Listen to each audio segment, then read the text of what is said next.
And here we are in episode 54. Yep. Double checked. Yeah, absolutely. So there's a What's few new? items. Yeah, a Yeah. few items you want to talk about tonight. You've got Mhm. something you want to talk about from Hungary, I believe. Oh, yeah. Talk about incentivization of single motherhood. Good grief.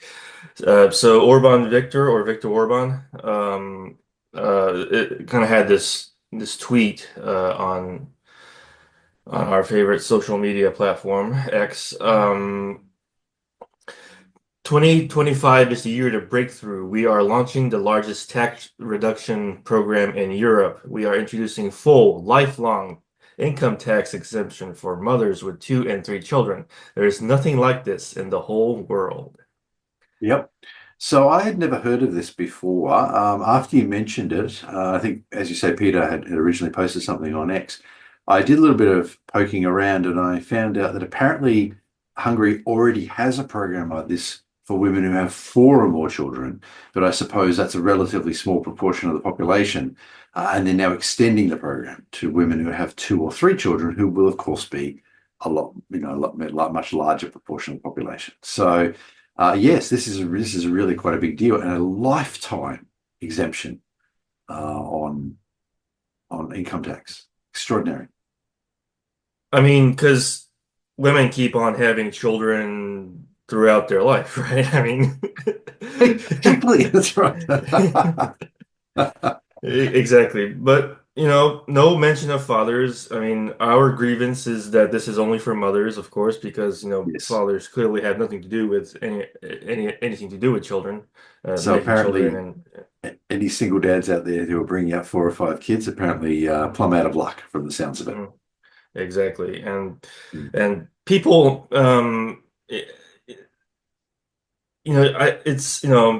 it's not that I'm surprised, but I'm still disappointed that so many conservatives think this is a good idea. People Mm. like Elon Musk think this is a good idea. And speaking of Elon Musk,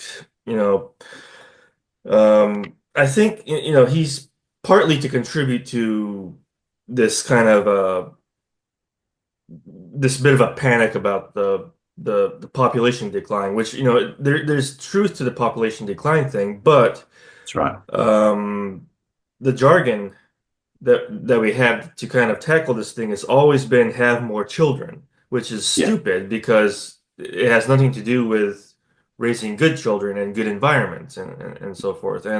But conservatives are always go nuts with just kind of rallying behind the have more children tree and I mean, that was, I mean, that still is a major driver of something like the Catholic Church, and there are also certain Islamic groups and so forth that really push their communities to have more children, prohibit the use of birth control, and so forth. So yeah, it's yeah. funny. It's even seems a little odd sometimes. You see sort of strict Christian groups and strict Islamic groups, agreeing on this, and sometimes I've seen they've actually teamed up in hmm international forums and so forth to push this hmm idea. So, but yeah, to me, regarding population decline, as you say, it does look like we're going to go into population decline, but that may not be a problem as long as we manage it. That the problem is if the decline is too fast.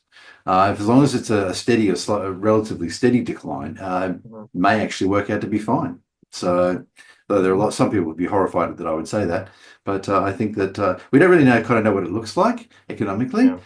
But at the same time, I think there could be a lot of good things about it. Imagine a world where there's 2 billion people and there's large parts of the world that are pristine and so forth, and you can go out and you can hike and you can spend time in the wilderness. Could be really lovely with a very, very advanced technology. Yeah, I mean, honestly,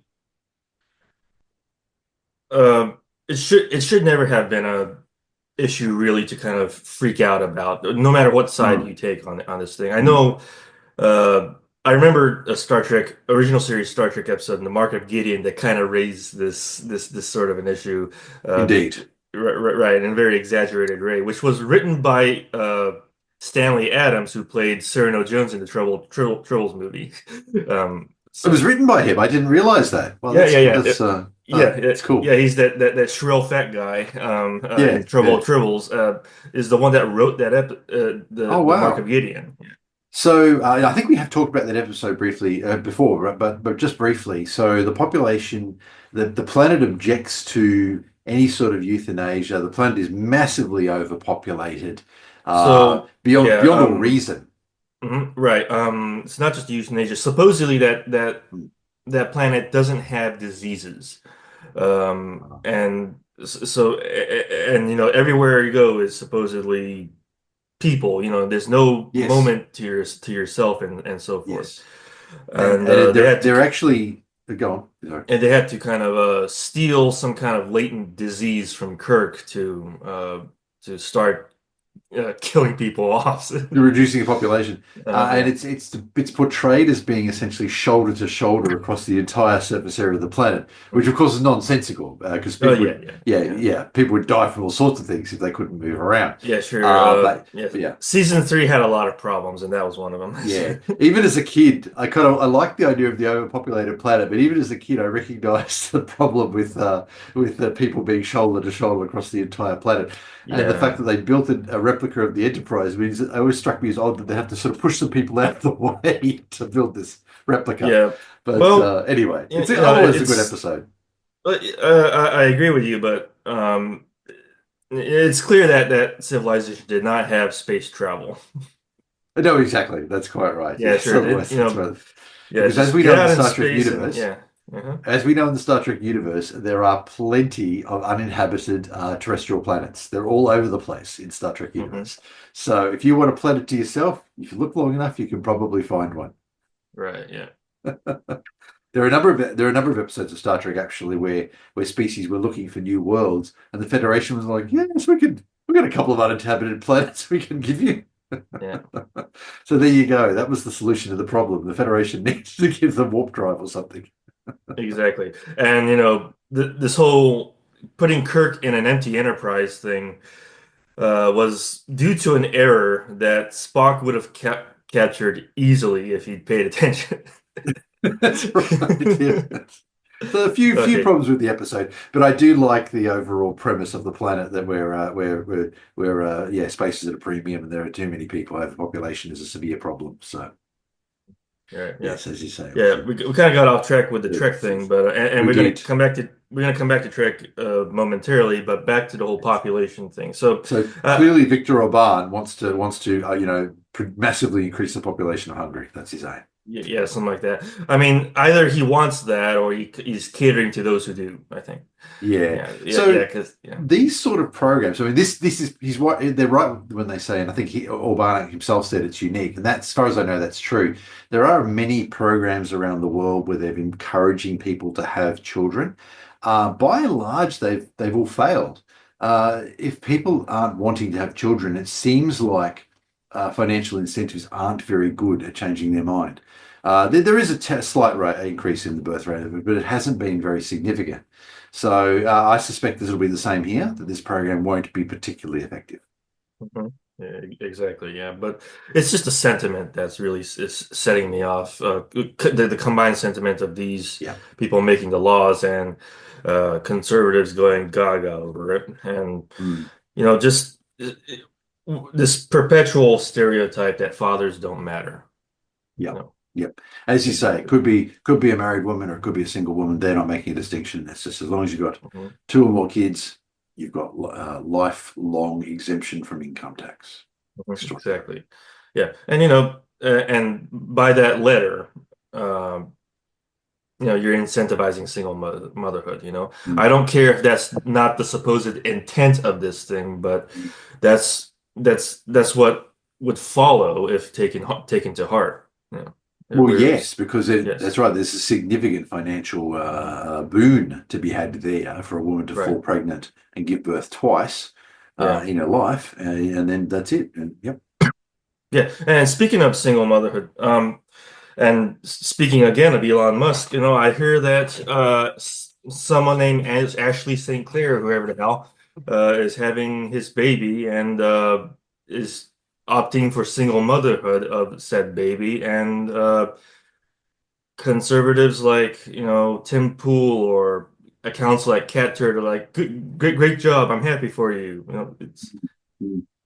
how could they be Yep. so idiotic?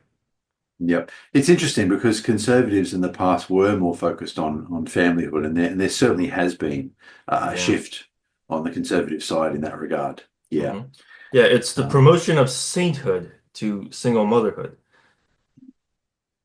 If you just have a baby and just be a single mother, then you you deserve all the praise in the world or something. and I Yeah. wonder, bring it back to Orbán, I wonder if that's because people are more conscious of the birth rate, and the conservatives are now starting to push towards, a birth at any price almost. Right. And any Mm. price is bad, like, Mm. you don't do it. Whatever the cost is not a good Yeah, bargain. that's right. That's right. Because there could be some significant costs for the society down the road, as we Mhm. already know. Exactly. Yeah. I mean, I could just go on about this, but this is just enraging to me. This callous sentiment, uh, this insignificant of the insignificance of fatherhood and raising children in a good environment and Mm. in a good situation. Yeah, Just exactly. yeah, it's been that way for a long time. I mean, conservatives have always pushed this, but there's no talk about, being in the right financial situation. You have to kind of break your back to provide for the family, but that's not always a great position for the father himself, Mm. who's doing all the providing. He's got to give up his dreams and probably do jobs he doesn't want to make this happen. So, it's just like have kids young, have a lot of them, and worry about the consequences later. That's practically the advice that they're giving. So, That's right. And it's conservatives, in a lot of cases, have pushed fathers into that, into exactly it's into. an advocacy of irresponsibility. Mm. Yeah, I mean, making sure your economic situation is good, actually, you're giving organizations like Planned Parenthood credence because of the name. Mm. You're not planning ahead on this thing well enough. And what more there is to say about this, right? Really? So I surmise this may be another example of a phenomenon that I've suspected will occur for some time. Because of something I actually learned while I was at university, or an idea that was first proposed to me when I was at university, which is rather a long time ago. But essentially, with the falling birth rate, there's going to be, I surmise that there's going to be, or hypothesize that there's going to be more pressure, and the law will change in a way to encourage women to have children, and essentially to discourage things like abortion. So I'm not terribly surprised that we saw, for example, Roe versus Wade overturned in the US, and I actually suspect this actually has something to do with the falling birth rate. When I was at university, it was put to me that one of the reasons why the ancient Jewish tribes was so they were a lot more sexually strict than a lot of their neighbors in the Middle East and the Assyrians and various other groups and so forth. And one of the ideas that was put to me, for example, homosexuality, looking at the Old Testament, involved stoning and this sort of thing. Whereas in reality, in a lot of other cultures in the Middle East, where even if they weren't too happy about it, they were more tolerant of it. And the idea was proposed to me at university that the reason this was the case was because the ancient tribes of Israel were under significant pressure from or threat from larger groups, and they had to emphasize essentially popping out babies, producing people in order to maintain numbers, in order to avoid themselves being overrun by the Assyrians, which ended up happening anyway, or other groups. So this is and the argument is that this then followed through Judeo-Christianity. So anyway, it's an interesting idea. I don't know if it's true or not, but it's an idea that's been proposed to me. But it's been in the back of my mind for many decades. And of course, when the birth rate started to fall, I thought, well, I wonder if we might see this sort of thing again, where we would see even society start to become more sexually conservative again as a result of the falling birth rate. So anyway, it's a hypothesis. I'm putting it out Yeah. there. We do see a few. We have seen Roe versus Wade overturned at a federal level in the US. Obviously, states can still legislate. So it's untrue, as we both know, that abortion is illegal throughout the US. There are some states where it's legal and some where it isn't. But now we've got Viktor Orbán making laws like this. I wonder if we might not see more of this. And yes, there's definitely a gynocentric slant to it. Of course, yeah. But more to the point, it's the social motive, the kind of for the good of the state, the collective, and that's what annoys me about in attitudes like this, like being overrun, kind of uh, like stalking on the nation's populace or something like that. There's no really self-interested reason to do this, and I advocate obviously for the self-interested reason to actually have and raise children as its own good kind of a thing So because you want to. So and and I just don't like that, we need more to grow our nation, kind of like this external purpose, yeah, more people to tax, really, yes. yeah, I don't know. And indeed, economists and politicians quite often do look at it in precisely those terms.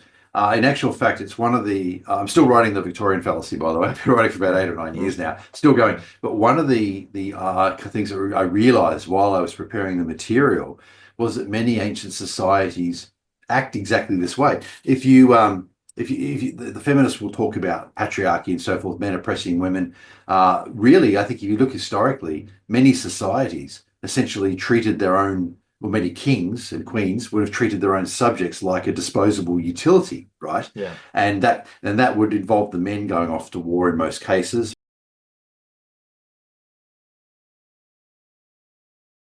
Yeah, so we had a bit of a technical difficulty there. So I have a DSL link, a direct subscriber link. I should have a fiber link. It's 2025. One of the reasons that helped me to decide to return to Australia was a program called the National Broadband Network that was going to be set up in Australia. It was announced in 2007, and we returned in 2011. But the idea was fibre would be rolled out to everybody, the country. But unfortunately, the politicians decided not to make it a national infrastructure project, and they decided to make it a political football instead. And we ended up with this thing called a mixed technology, yeah, something like that. Anyway, where different people ended up with different sorts of services, and some people ended up with fibre, and other people ended up with DSL and all sorts of things. And pretty much everybody in IT said that's going to be a problem, and you'll end up having to replace it with fibre in a few years, and it'll cost more money, which the politicians ignored. And of course, now we're replacing it with fibre, and it's costing more money. Mm. Because why wouldn't the experts actually know what they're talking about?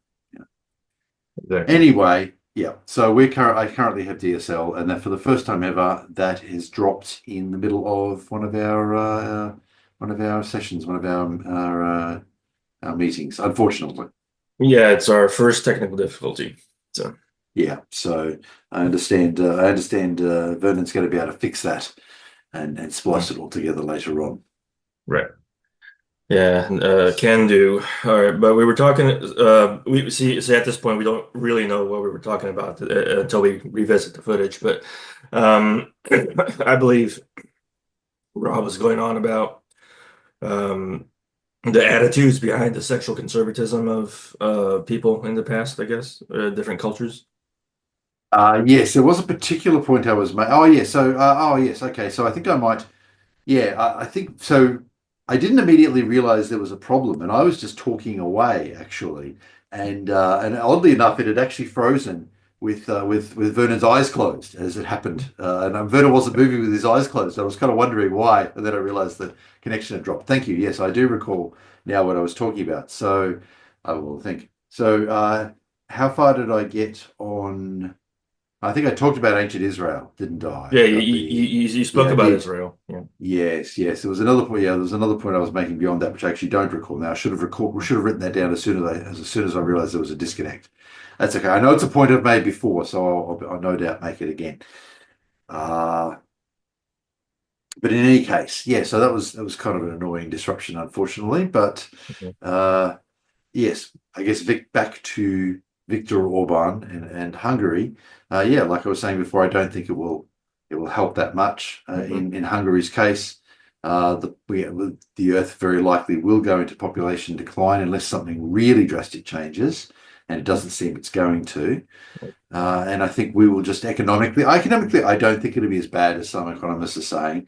It probably will be new and different. It will. I mean, we're already kind of seeing it in Japan. The Japanese population has declined, and we're seeing some of the what are the name of those houses again that are in very remote areas and they've been completely abandoned? There's a particular name for them. I'm not too familiar with the particular name for that. Oh, So okay. I think it did. I think it was mentioned in the previous episode. We did mention, but anyway, they obviously, and some Westerners now are buying these houses and doing them up and so forth, and using them when they're in Japan and whatnot because they're quite cheap. But they're in remote areas, and I think that's what we'll see in other countries as well. Cities will start to shrink to a certain extent, which may mean you know bulldozing out over old houses. Perhaps the government will buy back the houses and return it to pristine land. Who knows what it will mean? But I think Western countries will continue to see population growth for a while because of our active immigration programs and the fact that there will continue to be a higher standard of living for various reasons. Even though I do think that I do support the statement that the West is in decline, I think it will take quite a long time for it to decline. That's my. I mean, it's been paralleled with the Roman Empire, and the Roman Empire itself took a very long time to decline. By the way, and I'm going to talk more about the Roman Empire later in this episode. I don't know, Vernon, if you sort of have spent much time looking at the Roman Empire, but I know a couple of years ago there was that thing about how often men think about the Roman Empire. I think yeah. about Rome, either the Roman Kingdom, the Roman Republic, or the Roman Empire a lot. Mhm. Okay, how often do I think about the Roman Empire? Maybe not the Empire that much. I probably spend more time thinking about the Roman Republic. Yeah. But if you want to talk about all of ancient Roman history, then it's quite a lot. But I was always brought up. I mean, I live in a country that's descended from Western Europeans. Most of the population come from Western Europe, and the idea, everyone just said the Roman Empire fell in the fourth century. Whatever it happens to be, fourth, fifth century. That's not actually true. Okay. In actual fact, right. So the Eastern Roman Empire continued on for another 1,000 years, only falling in the 1400s in the end. Okay. Hmm. Now people will say, but that's the Byzantine Empire. Well, actually, the name Byzantine Empire was a name that wasn't coined until 200 years after that empire had fallen. I get it; they wanted to distinguish the later period where people spoke Greek and there was a somewhat different culture and so forth than from the earlier period where they were speaking Latin and so forth. But it's a continuation of it's a continuation of the same empire, even though they changed language. The political system continued through that entire period until into the 1400s. As far as I'm concerned, was the Roman Empire. And there seems to be a growing movement of this, actually. There's a lot of people, a growing number of people pushing back on this and saying, no, that was the Roman Empire. That was a bit of a segue there, but I did want to mention that because I'm going to talk a little bit more about the Roman Empire a bit later. So my view is the Roman Empire ended in the 1400s, the 15th century, and there's a pretty good case to be made that we inherited so much from the Romans in terms of our alphabet, which is so Western Europeans and Europeans by and large use the Latin alphabet or some derivative of it, and that's spread throughout the world to the point where it appears all over the place now. The legal system, so many other things went through Europe and therefore and thus as a result of the European period of expansion and imperialism around the rest of the world. The Roman Empire might be gone, but their influence continues. Mhm. Yep. Right. Yeah. So I mean, that's kind of the mindset behind my not really giving it this much kind of contemplation as the memes always, say about the thinking about the fall of the Roman Empire or whatever. But yeah. the people, went on in the capacity that they did. And as you say, the influence spreads Mm, around. So in terms of things like nations and states and their identity and so forth, I'm not horribly concerned that much about. I mean, yes, I care about the sovereignty of of our United States and our whatever, but I think but more people give it more weight than I do, I think. So. No, fair enough. I mean, yeah, I guess there's different aspects to it. The state and the culture too. And there's even things like, the ethnicity and the groups and so forth. This is particularly interesting in Australia, I think. Now, as you probably know, Australia had something called the White Australia policy until around about 1970. So I don't know if you knew about that actually, Vernon. No, I don't think so. Oh, yeah, okay, all right, fair enough. So it's actually kind of obviously it's intrinsically racist, and that's not a Yeah. term I use very often actually, but this is a case where it really does fit. But the way they implement it's actually really interesting. The way they implemented it was actually really interesting. Uh, but a lot of people don't know that the White Australia policy only began in 1901. They think it existed before that, but it didn't. It's a completely phenomenon of the 20th century. Australia before 1901 was divided into six colonies since European settlement, or European. Well, there was initially one colony, and then they gradually expanded out to six. The colonies notoriously couldn't agree on anything, so the idea of them implementing some sort of common immigration policy was completely off the table. They couldn't even get the railway gauge right. So Australia to this day has three different railway gauges. So the Right Australia policy was only occurred once Australia became a federal state, and it then continued for roughly the next 70 years, setting aside the intrinsically racist nature of it. The way they did it was actually really interesting.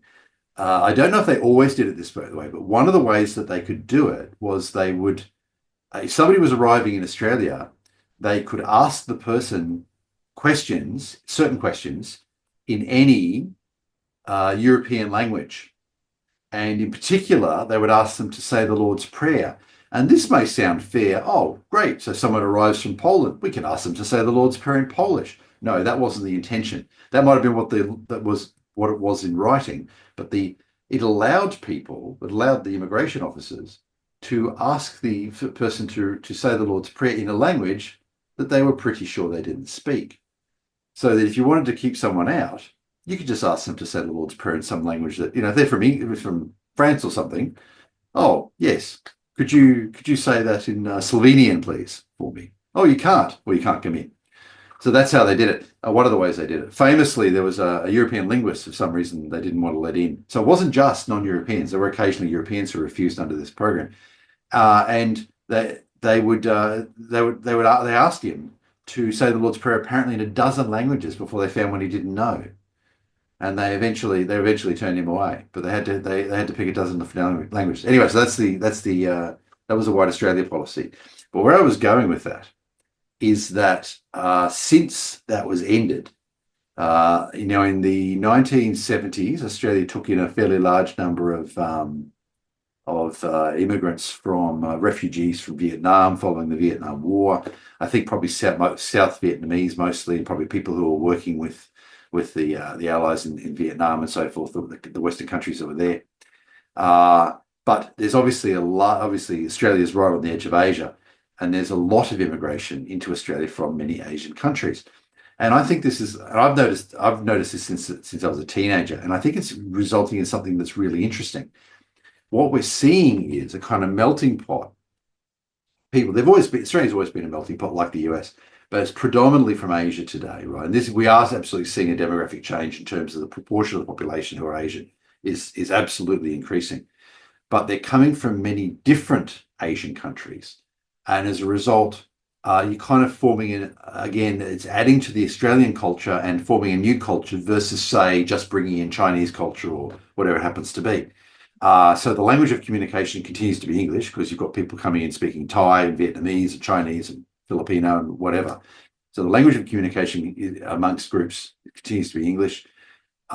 People are adopting a kind of Western, they're being brought up in the Australian system, they're kind of adopting a Western viewpoint, culture. The legal system continues to be Western. So I think what Australia is going to end up is this kind of interesting melting pot of Asian cultures, predominantly Asian cultures, where people speak English. They have a common law system dating from the UK, but the vast majority of the population actually come from Asia. And I think that's actually what we're going to see within the next 100 years or so. Yeah. Anyway, that was fairly long-winded, but that's where I was going with that.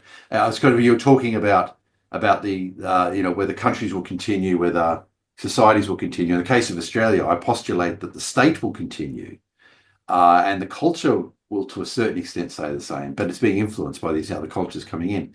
but at the same time, the demographics are going to change dramatically and Yeah. already have to a certain extent. But yeah, but the culture will continue. And anyway, I think that's yeah, I think it's quite an interesting phenomenon that we're seeing. Mhm. To be sure, yeah. I mean, circling back to Japan, it's a lot of kind of paranoia about like letting certain people in because their immigration laws are particularly strict. And Yes. well, I mean, nowadays it's kind of a bit of a touchy subject because we're trying to distinguish. Well, we're trying and failing to distinguish immigration and things like refugeeism and practical invasion that's kind of happening in countries like UK and Europe or European countries. I didn't say that Europe was a country, not really, but yeah, Not yet, anyway. yeah, exactly, yeah. Yeah, and yeah, we've had our crisis here in the United States as well.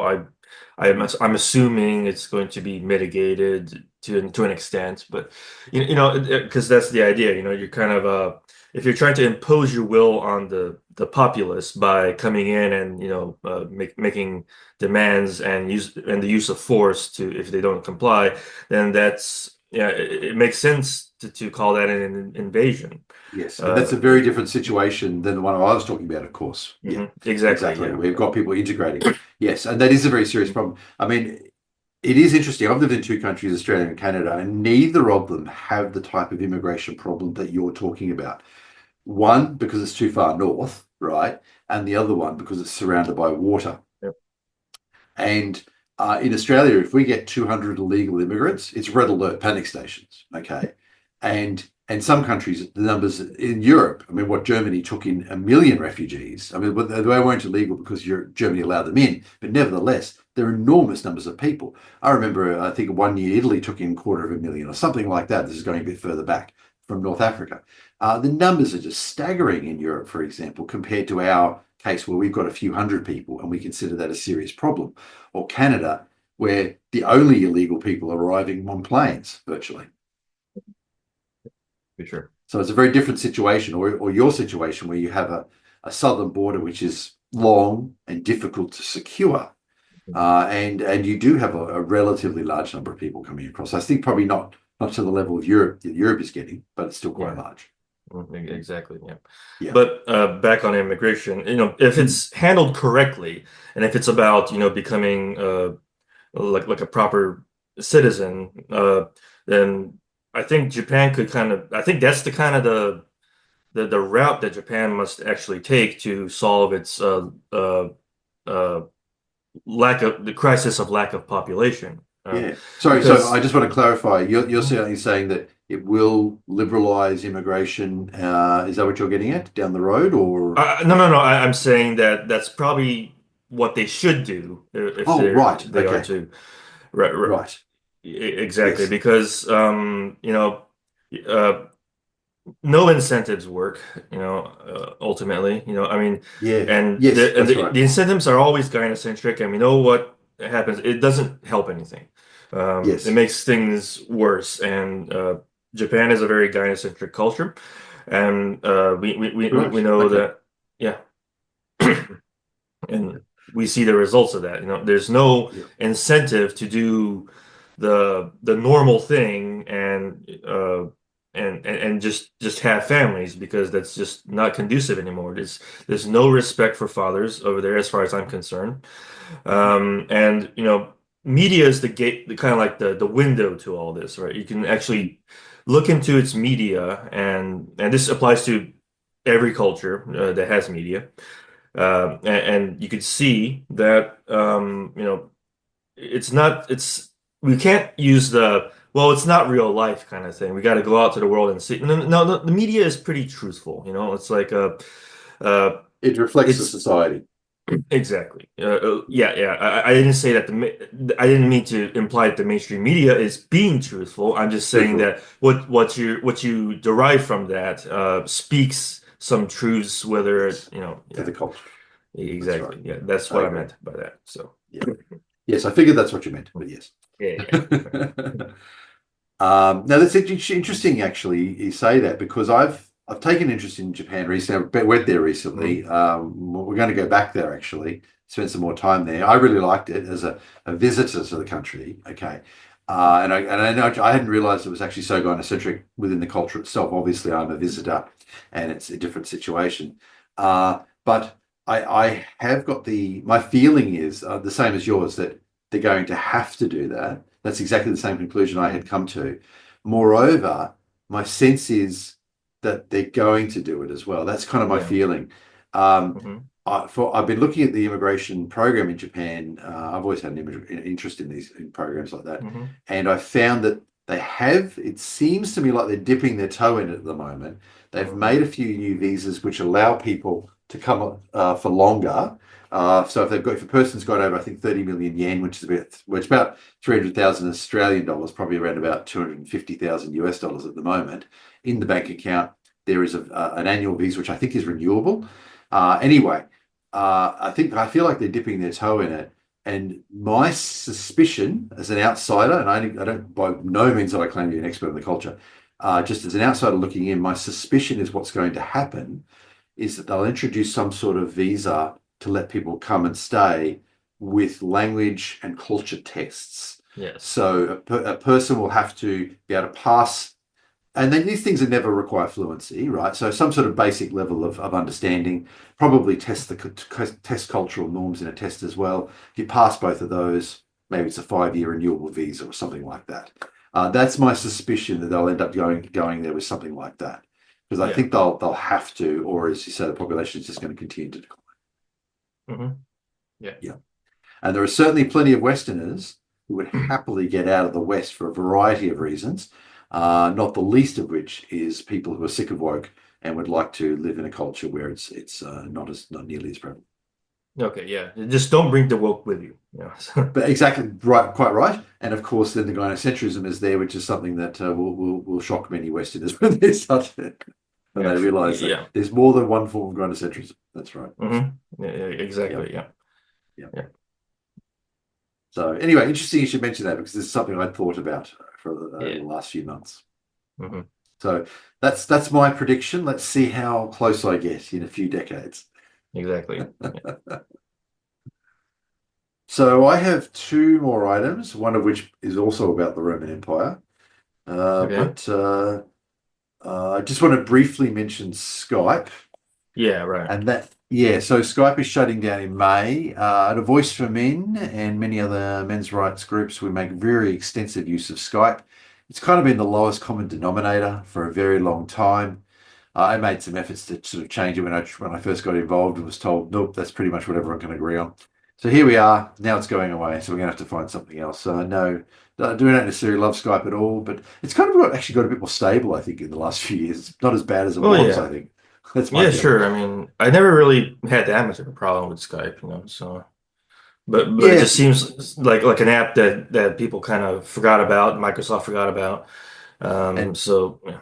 things like Teams have probably got a lot more features that But I'm also not actually a fan of, as I've talked about big tech before. I'm not actually a fan of always just relying on centralized services like that. However, they're so pervasive you can't always get away from them. So we are looking at some sort of service, some sort of free and open source service, possibly that we can run ourselves as an alternative. It may not pan out, but that's one thing we'd potentially like to do. And I know I think this has been mentioned publicly, but there's another group who's already looking into that sort of thing, and I express the support of the Voice for Men. I think that's public, but I won't say the name of the group in case it's not. Right. Hmm. Yeah. But anyway, there it is. So yeah, the May I think it is. So Skype will shut down for the last time, which will be kind of sad. We have used it for a long time, and it's been very cool. And I've actually got some information that's been posted to me in Skype, and I've got to go through and add it to Wiki for Men, and I must make sure I do that before May because it'll Yeah. probably be too late afterwards. Yeah, sure. Yeah. And I think we need to kind of get the word out to some of these people because I don't think they're mentioning it. So we don't want to, just all of a sudden not have Skype anymore. So we need to kind of, Exactly. yes, yes. Yeah, I think you mentioned it on A Voice for Men, Well, yeah, yeah, I did. on one of our Yes. internal channels today. Exactly. That was first Yes, sir. I just caught you. I mean, it was Yeah. yesterday they announced it, I think, wasn't it? So the I tech think media so. Yeah. might pick it Yeah. up. Yeah, tech media might Yeah. pick it up, but yeah, we do need to know, make sure that people know. Yeah, sure. Absolutely. And it was my wife that gave me the heads up. So I didn't Ah, even know. nice. So yeah. So, Yeah, yeah. So as you say, maybe they're not being very open about it at all. So it's a mhm. bit concerning. So Yeah. yeah, we'll make sure that the people we know at least know about that. Um, so that's all I had on Skype. Just a quick Yeah. mention, Yes. so I believe it this. is Teams that they're trying to push. So, Yes, exactly. And of course, if you've got any money in Skype, because it is actually possible to put money in Skype, use it up. I don't know. I guess they'll probably refund people if there's any money. I would hope so. I checked. I don't have any currently. I have previously, but mhm. yeah, I would hope. I would imagine that by law they would have to refund it anyway. Uh, Years and years ago, slight tangent. Years and years ago, I actually had about $10, like 10 Canadian dollars in Skype or something, and I didn't use it for ages, like a couple of years.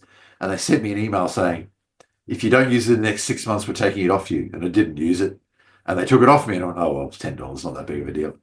And about 6 months or a year later, I got an email from Skype saying I was getting it back. Apparently, they must have been a class action or something, or they fell afoul of some law, and they had to return it to me. So yeah, so I think it was 6 months later or something like that. Anyway, it was always slightly amusing, and I think I got 4 cents out of a class action with Skype once as well, because thousands of users, tens of thousands of users, all got little refunds because of something they'd done wrong. Anyway, uh, so I'm introducing a new segment into our goalpost uh, sessions, great men of history. Yeah. And I thought, of course, I'm going to start with a Roman emperor. So, so the aim here is for these men to be great men of history, but perhaps not quite as well known. So probably, maybe I'll talk about Einstein at some point, but maybe not so much. I think I'll probably do Pierre Curie or Henri Becquerel in a future episode. Yeah. People will, of course, know the name Curie from Marie Curie, but Pierre Curie is unfortunately less known. I was tempted to do him first, but I wanted to start with the Roman Emperor. So, but Pierre Curie is someone who I want to talk about, and I'll probably talk about Henri Becquerel at the same time because they did a lot of stuff together. Right. Yeah. So, but today I'm talking about Diocletian. So Diocletian was a Roman emperor. I'm not going to talk very much about him. I just wanted to mention a little bit. He lived in the third and fourth century, so it was the late third century to the early fourth century AD, CE, as some people like to say. He actually ended the crisis of the third century. That's pretty impressive. So there was a period of quite a lot of problems in the third century. There were foreign invasions and so forth, all sorts of things going on. I think there was a period where they went through emperors very, very quickly and so forth. But he was able to rein that in. He actually restructured the government, the economy, and the military. So in order to fix these problems, and he created something called the Tetrarchy. So the Tetrarchy is a bit strange.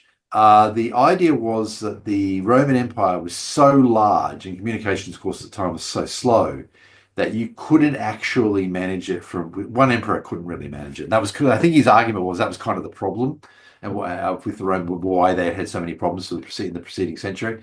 So anyway, he set up a sort of system of four emperors, where there were two senior emperors called Augusti, plural Augustus, or Augustus Caesar, and the junior ones were Caesari, where they were or Caesars, which I think the naming's a bit strange, but anyway.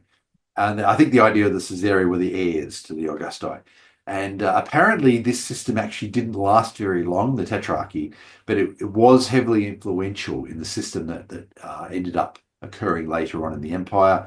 And of course, the empire operated for a while as one empire with two emperors. It seems extraordinary to me that this would work, but it did work for a while at least.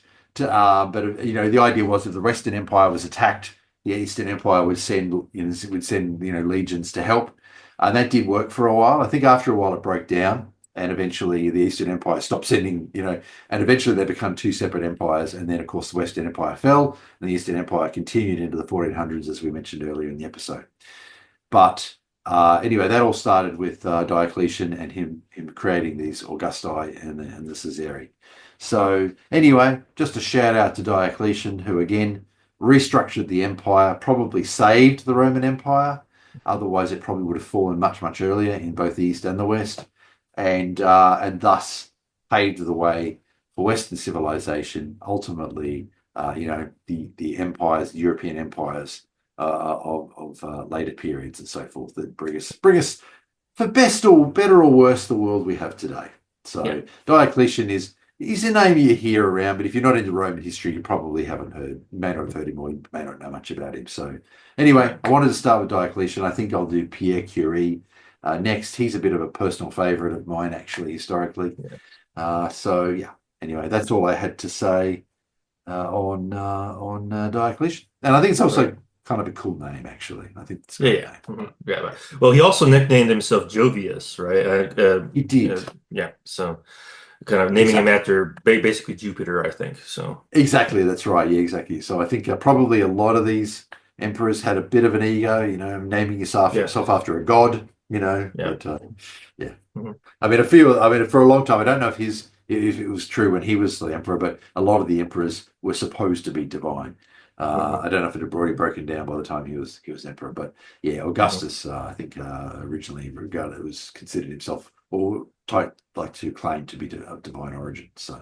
Hmm. Yeah, Anyway, yes, it's an exactly. Yeah. interesting, yeah, the Roman Empire, the Roman Republic, and even the Roman Kingdom are really, really interesting.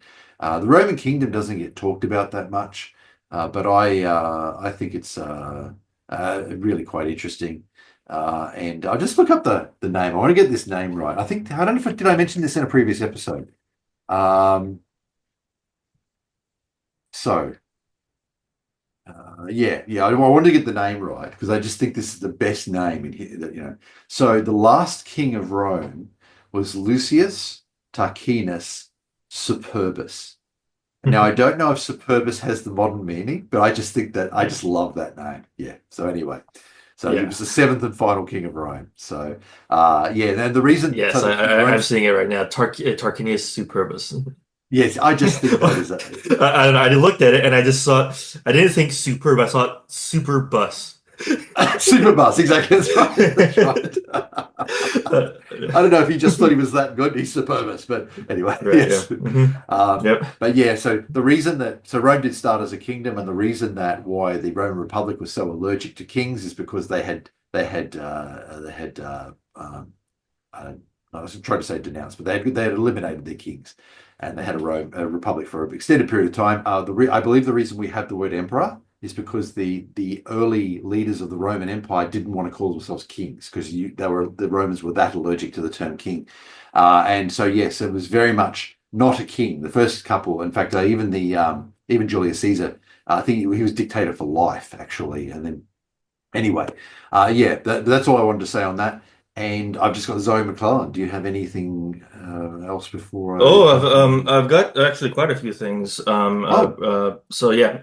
So I kind of want to get them all out of the way since we're kind of wanting to wrap up a bit. But so one thing I've noticed, it's sort of a warning. I'm not talking about Jordan Peterson right now, but in terms of what he says and what I think about it. But I've been getting some notifications on my YouTube because I obviously like you like everybody else I watch YouTube videos, but I start seeing these kind of these channels kind of come up with these supposedly Jordan Peterson speeches or videos, and they're like, and I was, I guess I kind of just watched one, and I'm just realizing it's not sourced, and but it seems like a close copy to me. So I think those are AI generated videos. So watch out for them. Like I don't yeah, want anyone kind of saying,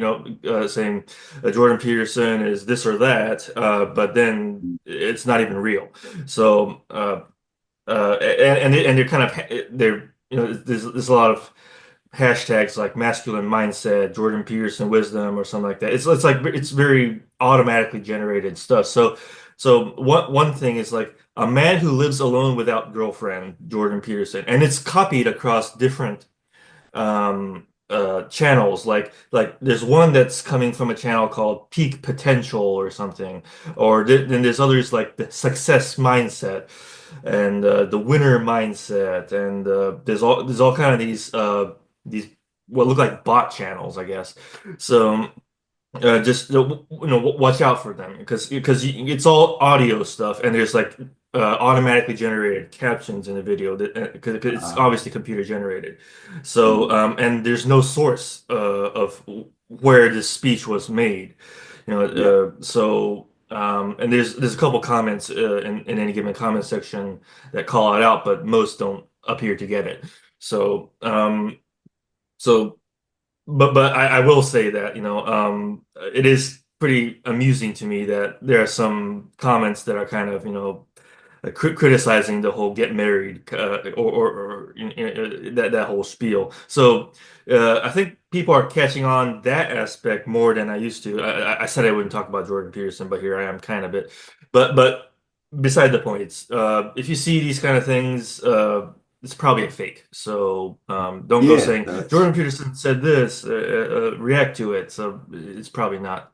and Uh, unfortunately, we're probably going to be seeing a lot more of it in the future. Mhm, exactly. Yeah, Mm, I'm mm, I'm very concerned about what we call AI right now. So, mm, yeah, it's turned into a trend, and it's responding to people's kind of superficial reactions to it. And mm, mm. uh, I think I'm looking forward to seeing a renewed interest in the authentic uh, Mm. going forward.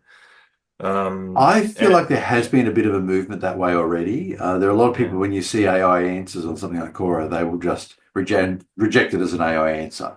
Basically, mhm, if a person hasn't been wasn't bothered to put the time in, why should I bother yeah, reading it? right, yeah. And with artwork too, I do feel that there is a bit of a developing pushback against AI in that regard. Right, exactly. And this one more thing I saw on Facebook. Mm. Uh so you know the musician Kate Bush, right? The right, yeah. So I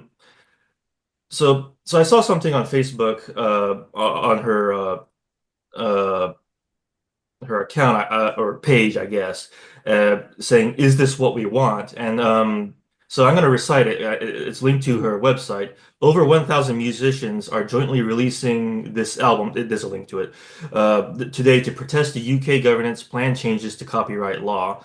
If these changes go ahead, the life's work of all the country's musicians will be handed over to AI companies for free. None of us will have a say in it, and it kind of goes on a little bit. The priests help protect the music makers and so forth. Yeah, KateBush.com. That's you can read it and watch that video. I haven't watched the video, but there's a link to it. So it's just another kind of symptom of how AI is kind of there's a bit of a pushback against that. mm, yeah, So yeah, and it's understandable. I mean, copyright's a bit of a complicated subject for me. There's a lot of things I'm kind of torn about.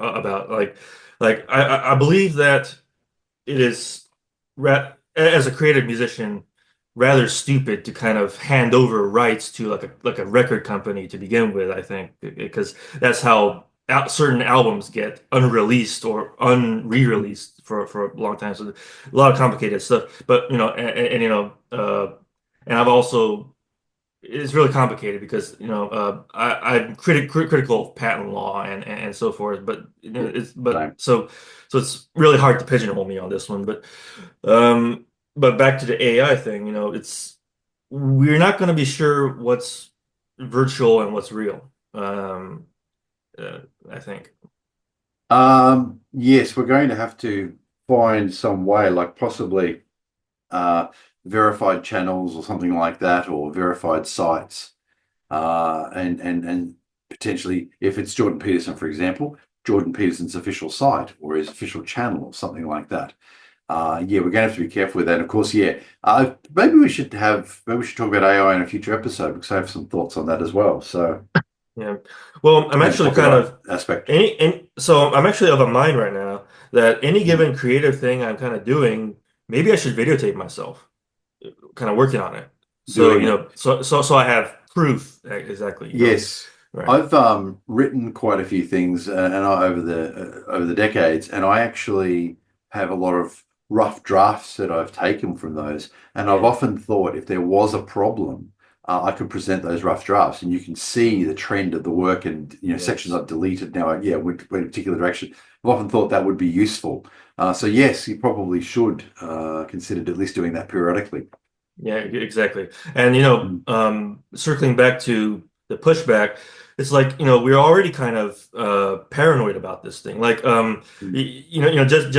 just recently we see that Zelensky, is that what his name is, from Ukraine? Zelensky. Zelensky, sorry, I'm an idiot. But kind of like doing that fight with Trump, Oh, that yeah, footage. yes. Like the first reaction was, is this AI generated or not? Yeah. So Oh, you mean do you mean the actual the argument? the question whether it happened or not. Oh, It's because like at first we thought we might have been like a AI generated, we'd kind of a thing. we'd all been Hmm? trolled because there's actually an AI generated version where somebody has then taken the scene and had the Yeah. three of them scuffling on the floor. Yeah, But yes. yeah, you can tell that it is because the faces aren't quite right. But as we know, Well, yeah. in a few years, it may be that the faces are actually a lot better. Mm. Yeah, sure. Yes. I don't know. I'm very concerned about uh how we're going to struggle with this thing. So, Yeah, yeah, I think that'd be an interesting topic actually, because I do have some thoughts, particularly on the copyright aspect, but also on the AI aspect as well. yeah. But kind of sort of a coincidentally tangential thing, so I had family visiting this weekend, right? And so we went to our local mall. I usually go there to play Magic, but because of the store there that plays Magic. But there was an antique shop I didn't know was open there, so we visited the antique shop, and we got a couple things, and so uh, this is what I found for $30. Okay, so it's Yes, a bit of start. bit shiny there, but it's a Yeah, so two box let me set. let me unwrap this. I'm Yeah, realizing. yeah, yeah. Yeah, Are yeah. they So games or are yeah, they? sure. They're old Windows 95 games. Oh, computer games. Yeah, Okay, all right, yeah. right, right. So yeah. So Star Trek Klingon, which I So actually had Star Trek. Yeah, antique shops have antique software now, do they? I didn't realize that. yeah, sure, yeah. So yeah. So I played this game. It's a ton of fun, but the recent version of Windows won't quite cut it, and I've been having trouble installing it on my virtual box because it requires several disks to do it, and it's kind of not really set up quite right. And there's the other one I have never played is Star Trek Borg. Wow. Yeah, actually having John Delancey as like the guy that kind of guides the character. So it's kind of like it's a video, it's an actual video with actors and stuff. You just Right, click on right. things and it takes you to different scenarios. Nice. That's kind of how the game works. So it's not Right. like a computer generated game or anything like that. But Yeah, yeah, that's I picked cool. those up, and I found some Star Trek comic, Next Oh Generation gosh. comic. Yep. Yeah, yeah. And I got some records too. Yes Songs is a live album by Yes. It's a double live album on vinyl because I listen to vinyl. And Moody Blues because I've been meaning to get into them. So Yeah. yeah, yeah. So I don't know. I just like collecting things, and we're kind of if we're seeing a resurgence of this sort of thing, I'm all for it. You know? Yeah, Right. absolutely. Mhm. Um, Yeah. Yeah, and I want to do that for more CDs too, but the thing is, like, I would go to Amazon and take a look at a CD that I've been meaning to get for ages, and it's hundreds of dollars sometimes, and it's kind of it's the demand's kind of ridiculous, and it's a bit unfortunate to me, and I've been disliking Spotify as of late because I hear that does it kind of screws over artists, so yeah. yeah, so. Yeah. Yeah. So, well, I didn't tell you this before, but I forgot. But I actually bought something when I was in Japan. I thought it'd be fun. I bought a magic card in Japanese. I thought that'd Oh, be cool. Let me fun. see. That looks So like a it's Birds of Paradise. it is indeed Birds of Paradise, and Yeah, sure. I picked Yeah. that as the card because I know Yeah. exactly what it does, right? But the entire card is in Yeah. Japanese, so I thought that was cool. Oh, So I sort oh, of cool. it's Yeah. good. Yeah, Yeah, sure. it's Yeah, good. yeah. You're not actually able to see the card that well because you got that weird filter effect going on. It's kind of interfering with it. But But you people can picked re it. research it. It's a Birds of Paradise. It looks like either revised or fourth edition or something. It's one of the whiteboarded ones, I think. So It's actually yeah. got a six. I don't know this edition. It's got a six on it. You know, a six in Roman numerals. Oh, that's classic sixth edition. Yeah, Oh, okay, there we go. yeah, That's where it came yeah. from. Yep. Yeah. So, Yeah, actually, I don't have it with me right now, but it's in my closet. But I've gotten a couple of Birds of Paradises because it's still viable in the modern format, actually. oh, is it? So, Oh, yeah, nice, so yeah. I nice. mean, I think it's a favorite in things in archetypes like Collected Company. But I know we're kind of getting to something that our audience may not know too much about. So Exactly. I But won't. if we were, since you're showing some things, I thought I'd show you my card, which I had Yeah. actually forgotten to mention. So yeah, it's sitting there. Um, Well, where did you anything go? I mean, else? What's it, where did sorry? you go to? Where did you go to buy that?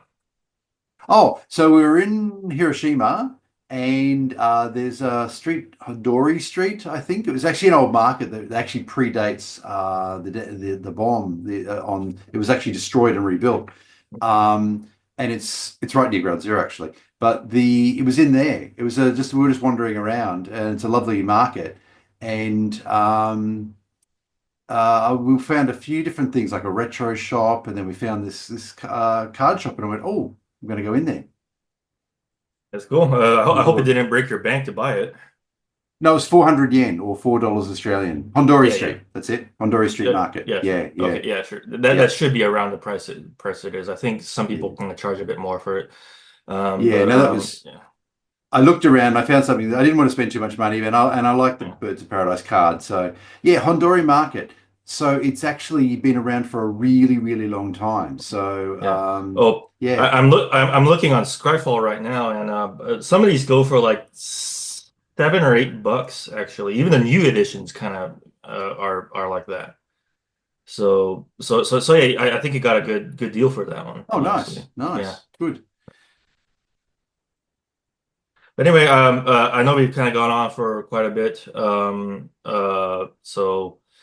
I've got that's it, basically it for me. So Okay.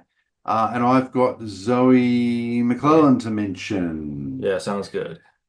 As of March 2025, a warrant is outstanding for the arrest of Zoe McClellan in relation to charges of kidnapping, child stealing, and child custody deprivation. McClellan is a public figure who has appeared in numerous popular television shows, including Star Trek Voyager, JAG, NCIS New Orleans, and Designated Survivor. Her face is familiar to millions. It is extraordinary that she has evaded detection for so long. McClellan was reportedly residing in an apartment in River Ridge, Louisiana in April 2021 and may still be residing in the area. McClellan grew up in the area of Port Orchard, Washington State, and may have returned to that area.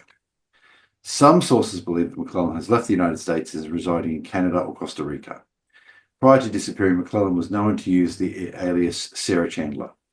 Anyone with any relevant information should contact the Los Angeles County District Attorney's Office. One day, she's going to turn up. All right, thanks, Robert. Thank you. Talk to you in 2 weeks, and I think we're going to be talking about AI in 2 weeks from the sounds of it. Yeah, I think let's plan on that one. Yeah. Cool. All right, catch you then. Bye. Bye.